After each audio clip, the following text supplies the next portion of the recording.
et bienvenue aujourd'hui.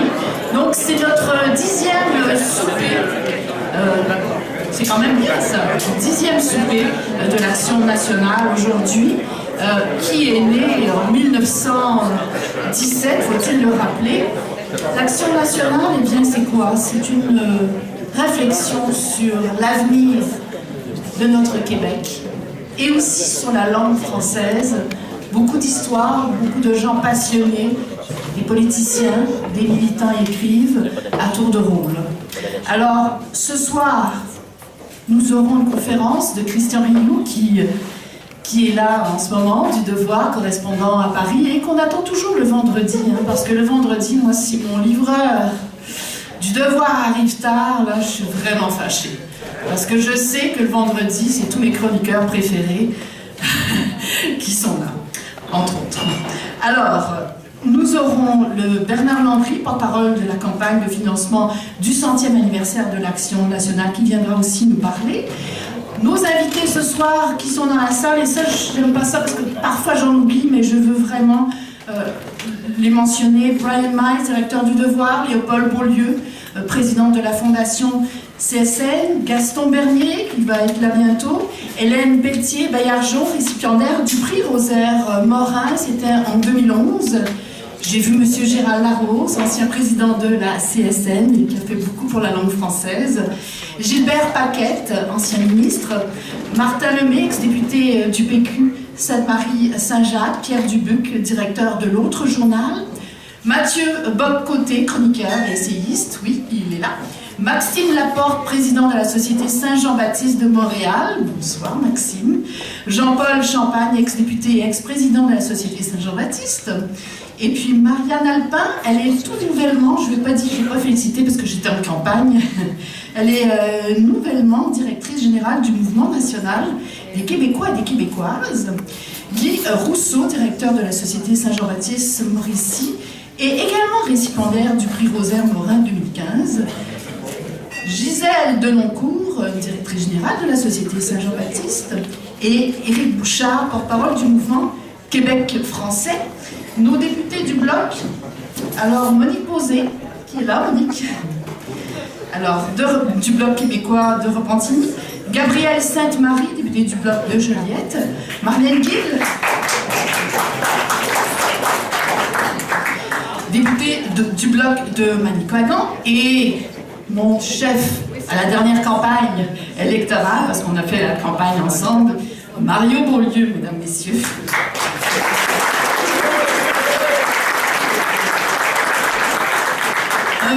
On a milité Mario, On est sorti dans la rue pour la langue française, puis on va encore sortir, j'ai l'impression, parce que je suis porte-parole du mouvement Montréal français, puisque je vois en ce moment-là, c'est épouvantable. Alors, on doit sortir. T'es d'accord? Je tiens à remercier les commanditaires, André Véronou, président de l'entreprise Simplex, François Baudouin, président de la gestion François Baudouin, le vignoble Rivière du Chêne de Saint-Eustache.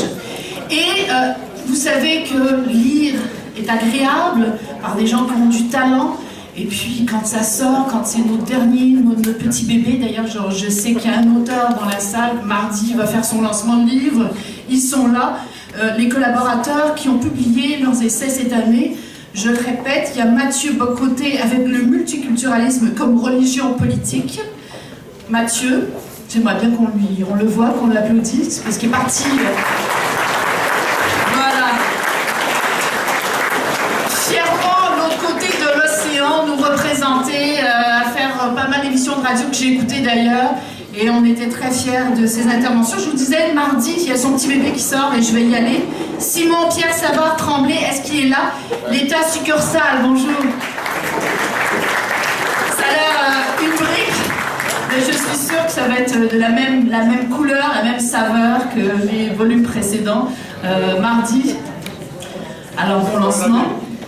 Éric Poirier également, il n'est pas là ce soir, il a écrit la charte de la langue française.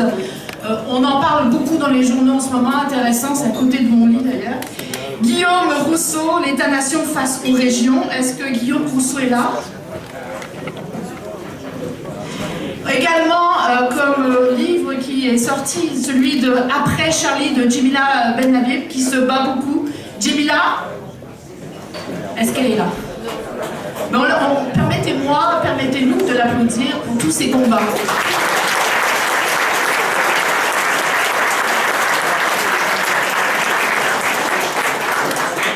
Ainsi que toujours donc ceux qui ont été, les essais qui ont été publiés cette année, Denis Monnière et Robert Como, 4 saisons dans la vie de Marcel Mars.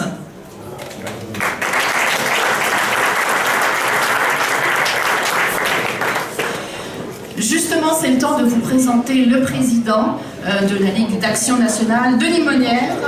Denis Monnière.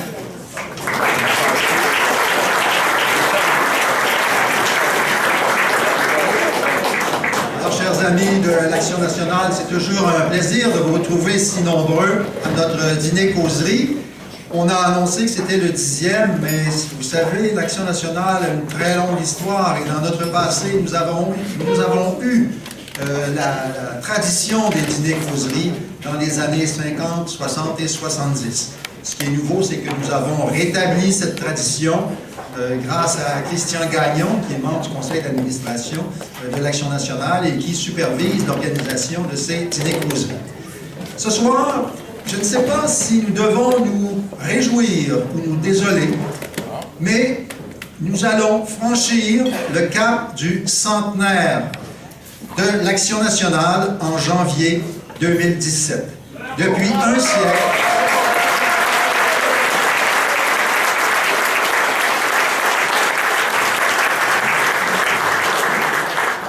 un siècle, votre revue produit à chaque mois des analyses informées, documentées, argumentées sur la réalité québécoise.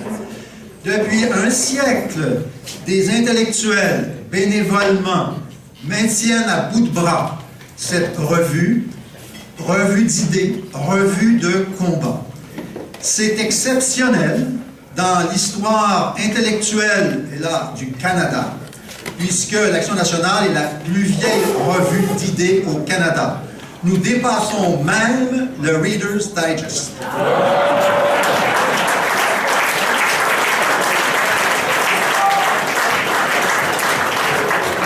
Alors, tout ce travail qui a été fait mérite d'être célébré, même si nous aurions pu espérer que ce travail serait devenu obsolescent avec une victoire politique. Maintenant, nous allons célébrer à partir de janvier. Je vous annonce quelques événements importants. Nous allons publier un numéro spécial, un numéro commémoratif sur le centenaire de la revue qui sera lancé au mois de février.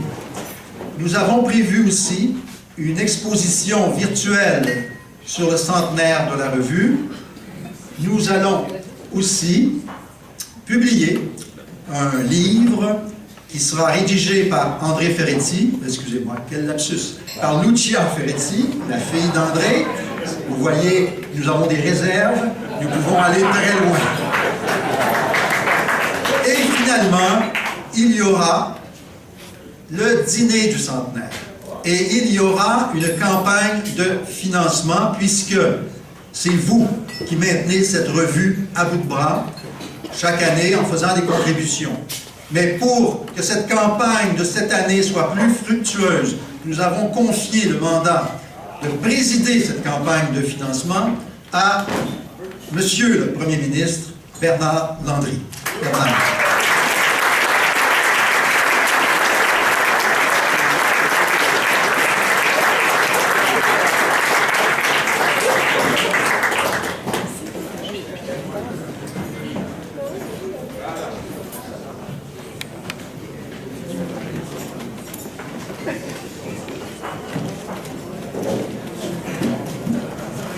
Chers patriotes, chers compatriotes et chers amis dans plusieurs cas et circonstances figurées, je suis très heureux d'être parmi vous ce soir pour un événement de cette qualité extraordinaire. À plusieurs égards, d'abord, qu'est-ce que l'on célèbre? 100 ans de combat de militants et de militantes de militantisme pour notre cause tellement noble, qui est la cause nationale. L'Ukraine a attendu 800 ans pour son indépendance. 100 ans de bataille de notre revue que nous célébrons ce soir, c'est bien assez. Alors, j'espère que c'est dans les dernières célébrations que l'on fait avant que notre peuple soit aux Nations Unies et qu'il soit libre.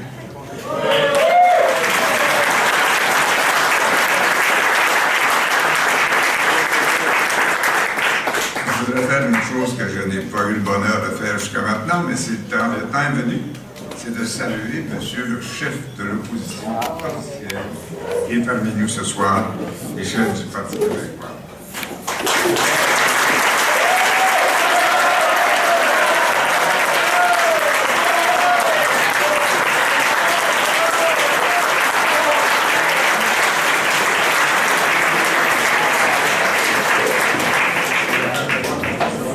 J'espère que c'est dans les dernières parce que j'ai hâte de t'appeler monsieur le Premier ministre.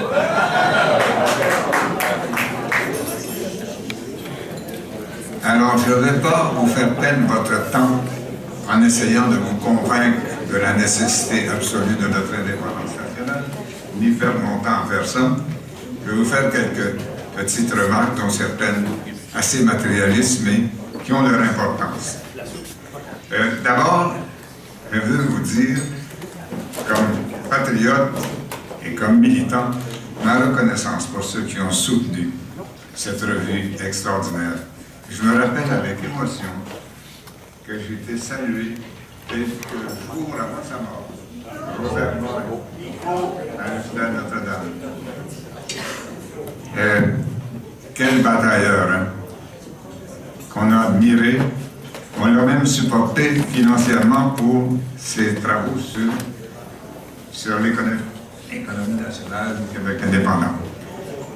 Je veux aussi saluer le valeureux Laurent Laplante, qui est parmi nous, qui a fait le combat.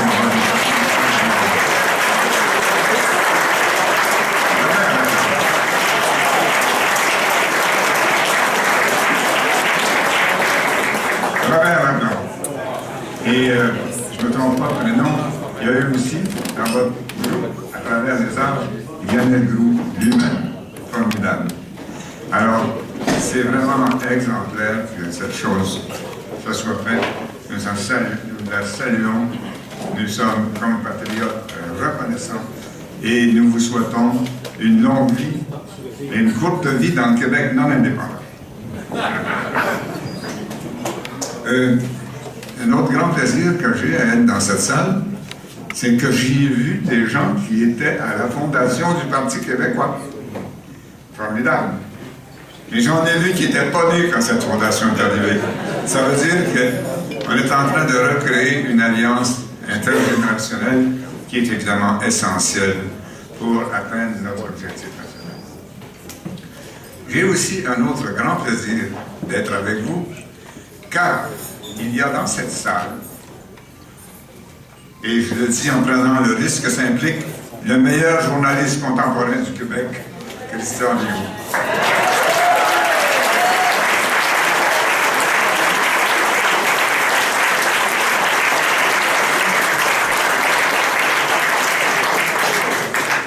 Et ce qui est paradoxal, mais très utile, il ne travaille pas sur le territoire du Québec. Il est en France. Mais quelle extraordinaire compétence et quelle contribution à l'information des Québécois et des Québécoises. De ce point de vue, d'ailleurs, il doit avoir été le plus révolté de la bourde de notre premier ministre, qui a été parlé du parti fondé par René Lévesque comme ayant des affinités avec celui de Marine Le Pen. Toi qui connais l'Europe par cœur et le Québec par cœur, tu devais être un des plus scandalisés d'entendre notre premier ministre dire de pareilles absurdités. Alors, tu as une contribution extrêmement importante à notre vie nationale. René Lévesque disait « être informé, c'est être libre ». Et toi, tu nous informes et tu nous entraînes à être libres. Mes salutations et hommages, cher ami. Ton directeur est parmi nous d'ailleurs et il sait très bien quelles sont tes capacités. Et enfin, ma dernière remarque, qui n'est pas négligeable, nous faisons une campagne de financement. C'est beau le bénévolat, mais c'est beau l'idéal, c'est beau le non-matérialisme, mais souvent, il faut de l'argent pour être capable de soutenir l'idéal. Alors la campagne est en cours, et quand j'étais ministre des Finances, je vous envoyais les comptes, ça finissait là. Là, c'est comme militant que je vous parle, mais je veux que vous répondiez en pourcentage autant que vous répondiez à la demande de contribution d'impôt. Alors, dans les semaines qui viennent, on compte sur chacun d'entre vous pour contribuer à cette revue extraordinaire. C'est facile, vous savez ce que c'est, certains ont déjà reçu une enveloppe. Et puis, vous savez que dans les pages couverture, vous allez retrouver votre nom. Et il y en a déjà plusieurs. Moi, je vous le dis, là, je ne suis pas président de façon artificielle. Mon nom est là-dedans depuis je ne sais pas combien d'années. Et je vous souhaite que le vôtre y soit. Et quand on regarde la liste, vous avez vu qu'il y en a plusieurs qui ne sont plus de ce monde. Il y a une petite croix devant. Alors, vous n'êtes pas à la petite croix, vous êtes au signe de $. On attend votre argent. Ça devient un devoir patriotique de soutenir financièrement un journal et de revenus de cette importance. Alors, on compte sur vous. Le directeur est parmi nous.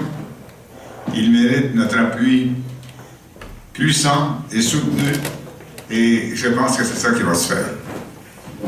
Cette cause noble qui est la nôtre ne peut pas être abandonnée de quelque manière que ce soit. C'est un paradoxe que le Québec ne soit pas déjà indépendant. Presque toutes les nations du monde qui pouvaient être indépendantes le sont. À la Fondation des Nations Unies, il y avait 50 membres. Il y en a 200 aujourd'hui. Il reste quelques places libres. La Catalogne, l'Écosse, le Québec.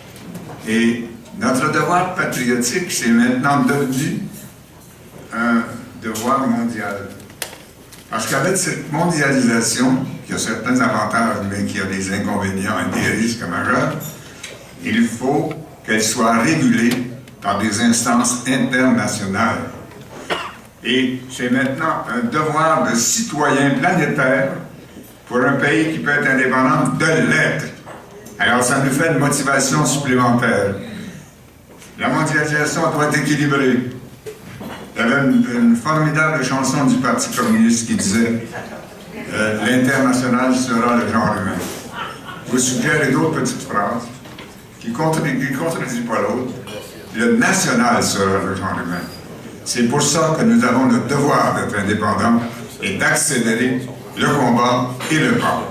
Alors, je vous souhaite bon appétit et j'attends vos chèques.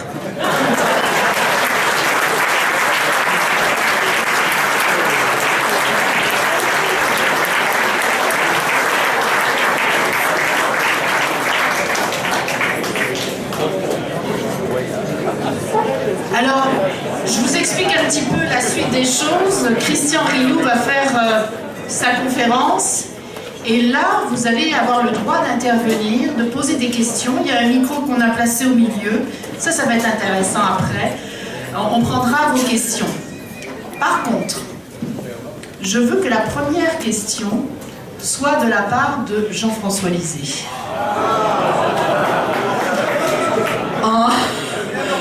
Journaliste un jour, journaliste toujours, me dit mon père. Et par la suite, donc vous poserez les questions, donc on mange, ensuite M. Rioux fera sa conférence, et je céderai la parole à Jean-François Lisée, si vous le permettez. Alors, bon appétit.